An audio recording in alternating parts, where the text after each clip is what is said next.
Со признание на вина започна судењето за убиството кај Мавровка на скопскиот бизнисмен 59 годишниот Васил Евтимов на 20 август минатата година.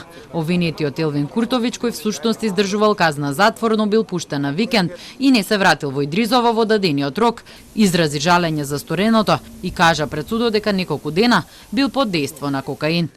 Воопшто не се чувствувам добро емотивно, но и психички. Многу се кајам за кривичното дело. Не сакав да го убијам човекот. Се случи несреќа. Бев под дејство на дроги неколку денови, на вистина. Пред тоа лежев за некакви ситни дела во споредба со ова за што сега одговарам. Многу ми е жал, тоа е се што имам да кажам.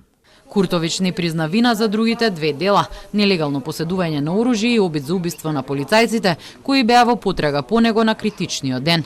Неговата адвокатка Софија Лаличич побара најблага можна санкција, бидејќи нејзиниот клиент поради конзумирањето дрога не можел да расудува правилно и да го свати значењето на своите постапки. Воедно според неа и државата потврлила најпрвен што не успеала ресоциализацијата на Куртович, а потоа што останал на слобода. Зошто го кажувам сето ова? За да ја поделам вината за стореното кривично дело на обвинетиот со државата.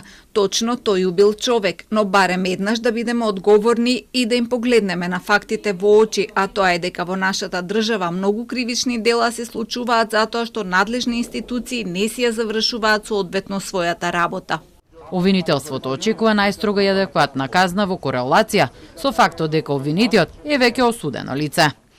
На само 1 километар од тука од кривичниот суд, пред повеќе од половина година, беше убиен скопскиот бизнисмен Васил Евтимов.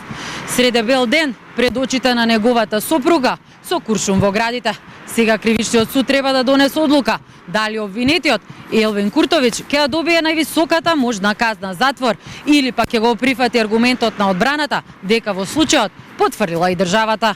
Во четврток ќе биде изречена пресудата. Минималната казна е 10 години, а максималната доживотен затвор.